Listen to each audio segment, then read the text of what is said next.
कई बार हमारे घर परिवार में जो चाचा ताऊ मामा फूफा जो होते हैं, जो कोई अच्छी नौकरी कर रहा हो या फिर किसी ने अच्छी पढ़ाई लिखाई कर रखी हो, वो हमेशा आप लोगों से कहते होंगे कि अरे भाई तू ये करके क्या करेगा, इसमें कोई स्कोप नहीं है, ये काम मत करना, तू ऐसा कर दिल्ली पुलिस का फॉर्म भर दे, तू ऐसा कर रीट का फॉर्म भर दे, तू ऐसा कर यार वो कोई क्लर्क की नौकरी आ रही है उसका फॉर्म भर दे। वो व्यक्ति कभी भी आपसे ये नहीं कहेगा तू अच्छी तैयारी कर, कॉन्फिडेंस रख, सिलेक्शन हो जाएगा, कैरियर बहुत ज्यादा अच्छा है। वो कभी भी आपको खुद जैसा नहीं बनने देगा। ऐसा आप सभी के साथ संभवतः हुआ होगा। आप लोगों के साथ ऐसा हुआ है तो एक बार कमेंट्स करके मुझे बतला दीजिए। प्यारे साथियों, कई बार क्या होता है, हम यूनिवर्सिटी में जाते हैं, जो हमारे प्रोफेसर नहीं होते जो हमको कॉलेज में जिन्होंने पढ़ाया होता है, और कई बार हम उनसे कहते हैं कि सर मैं नेट की तैयारी कर रहा हूं, मैं जेआरएफ की तैयारी कर रहा हूं, सर मैं पीएचडी करना चाहता हूं। तो मुंह बनाएंगे एक बार ऐसे, अरे यार क्या करेगा तू, पीएचडी में कोई कैरियर नहीं है, नेट जेआरएफ पास करने से क्या फायदा, देखो कितने सारे लोग बेरोजगार घूम रहे हैं। तो ऐसा कर यार राजस्थान पुलिस का फॉर्म लगा दे, तो यार ऐसा कर फौज का फॉर्म लगा दे, तो यार ऐसा कर वो पटवारी की वैकेंसी आ रही है उसका लगा दे, या इनका फॉर्म लगा दे। कोई उनसे ये नहीं पूछता कि भाई आपने क्यों किया है, आप कैसे नौकरी लग गए, और आप हमको ये करने क्यों नहीं देना चाहते। मेरे प्यारे साथियों, ऐसा हर किसी के साथ होता है।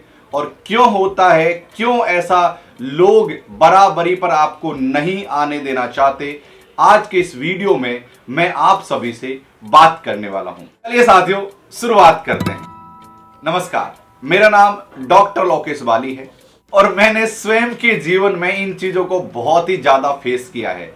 खासकर जब मैं पीएचडी करने लगा तब, या फिर जब मैं नेट जेआरएफ की तैयारी करने लगा तब, ऐसे बहुत से लोगों ने आपको हमेशा रोकने का प्रयास किया होगा।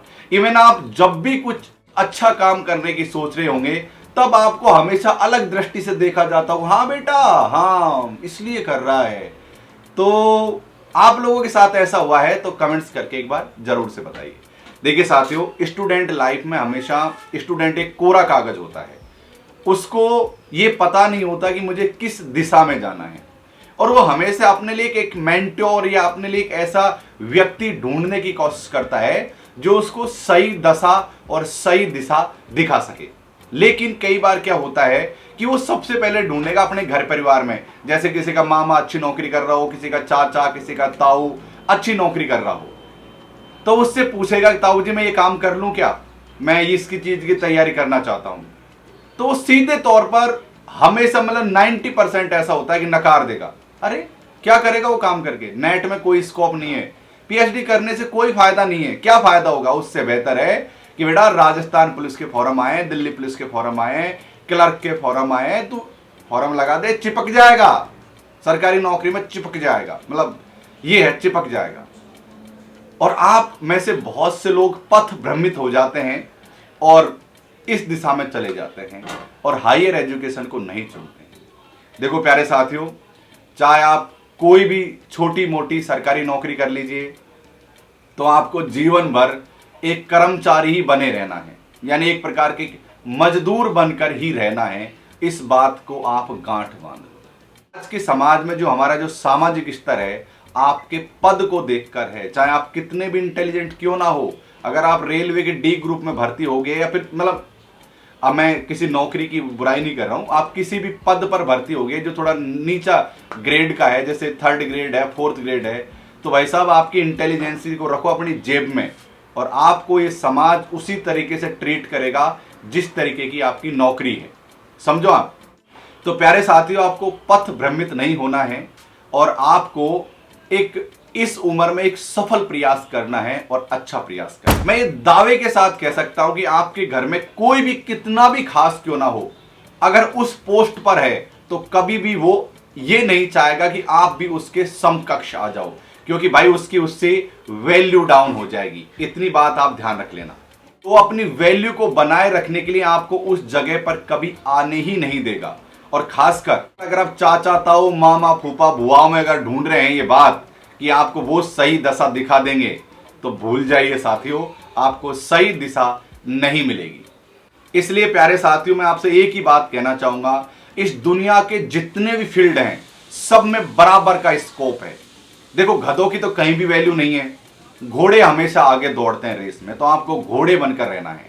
आप जिस भी फील्ड पर कदम रखो, आपको उस फील्ड की पूरी महारत हासिल होनी चाहिए, उस फील्ड की पूरी जानकारी और डिटेलिंग के साथ आपको मेहनत की होनी चाहिए। आपको सफलता अवश्य मिलेगी। इसलिए प्यारे साथियों, मैं आपसे एक ही बात कहना चाहूंगा कि जो आपके मन में है, जो आपने विचार सोच रखा है कि यार मुझे आईएएस बनना है, मुझे प्रोफेसर बनना है, मुझे पीएचडी करके कुछ रिसर्च करना है, या फिर मुझे डॉक्टर बनना है, वकील बनना है, कुछ भी आपके मन में हो, या मुझे तगड़ा बिजनेसमैन बनना है, या मुझे अपना खुद का एक बिजनेस स्टार्टअप स्टार्ट करना है, तो सबसे पहले तो दुनियादारी की सुनना बंद कर दो।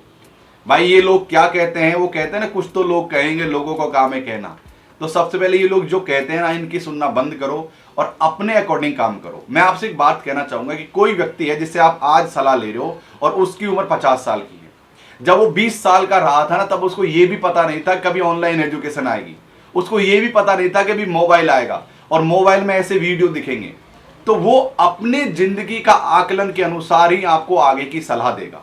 उसने अपनी जिंदगी में जो देखा है, जो भोगा है, उसी के अनुसार आपको आगे की सलाह देगा। लेकिन आप आज के दौर के हो, आपने इस जीवन में बहुत कुछ देख लिया है और देखते जा रहे हो। आप प्रगति को समझ चुके हो कि तकनीक की दुनिया में आगे कैसे कैसे बदलाव आने हैं। जो आज आपने 20 साल की उम्र में जो सीख लिया है, वो 20 साल की उम्र में 50 साल पुराना व्यक्ति नहीं जानता था कि आगे आने वाले समय में किस प्रकार से तकनीक बदलने वाली है। तो वो अपने जीवन का जो सारा सारांश है, वो आपको उसी तरीके से करेगा। अरे यार, छोटी मोटी में चिपक जाओ, नौकरी लग जाओ, आपका अरे भाई मजदूर बन के रहोगे क्या? 20,000 तनख्वाह मिलेगी, 30,000 तनख्वाह मिलेगी, गुजारा हो जाएगा क्या? मैं पूछना चाहूंगा आप लोगों से, नहीं होगा।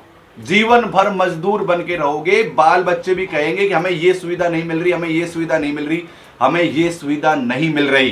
तो उसको आप क्या जवाब दोगे? क्या कॉम्प्रोमाइज करके जीवन जीना है? क्या नहीं जीना है ना? तो अभी से आपको अच्छी चीज की तैयारी करनी है और बड़ा सोचना है। प्यारे साथियों, मेरे फादर हमेशा एक बात कहते हैं, जंगल में जब भी शिकार करने निकलो तो हमेशा हथियार शेर मारने के होने चाहिए। अगर शेर का शिकार नहीं भी कर पाए तो गीदड़ का शिकार जरूर कर लेंगे। अर्थात प्यारे साथियों, ये दुनिया एक जंगल है। अगर आप बड़ी चीज की तैयारी करोगे तो बड़ी चीज में सफलता ना भी मिली तो छोटी चीज में सफलता अवश्य मिल पाएगी। अगर आपके पास हथियार ही गीदड़ मारने के हैं तो गीदड़ को तो जाओ भूल, आप चींटी भी नहीं मार सकते।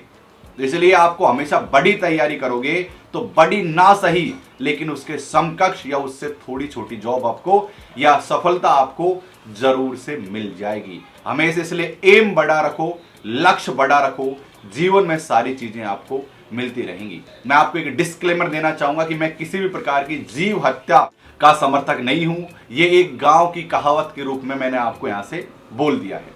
तो प्यारे साथियों, प्रेमचंद की कहानियों में एक बड़े भाई साहब आते हैं। इस प्रकार के बड़े भाई साहबों से आपको बचकर रहना है और आपको जीवन का रास्ता स्वयं को चुनना है और स्वयं को उसी रास्ते पर चलना है। इसीलिए जितने भी चाचा ताऊ मामा फूफा या बहुत सारे छोटी सोच की जो प्रोफेसर आपको गलत रास्ता दिखाने की कोशिश करते हैं, तो उनको आप अंगूठा दिखा दीजिए। और ऐसी घटनाएं आपके साथ कितनी हुई हैं, नीचे कमेंट्स करके मुझे जरूर से बतला दीजिए। साथियों, आप सब में 70% लोग वो हैं जिन्होंने हमारे चैनल को सब्सक्राइब नहीं कर रखा और वीडियोस को देखते हैं। देखो, मेरे चैनल पर ना डांस की वीडियो आती है, ना कोई मनोरंजन की वीडियो आती है। चैनल पर आपको एजुकेशन की वीडियो मिलती है। तो अगर आपका एजुकेशन में इंटरेस्ट है तो आप जरूर से चैनल को सब्सक्राइब कर लीजिए। ऐसे चोरी छुपे वीडियो देखना सही बात नहीं है। चैनल को सब्सक्राइब करके बेल आइकन को प्रेस करके प्रॉपर तरीके से वीडियोस को देखा करो। इस वीडियो को जरूर से लाइक कर लेना। अगले वीडियो मिलते हैं बहुत जल्द। नमस्कार।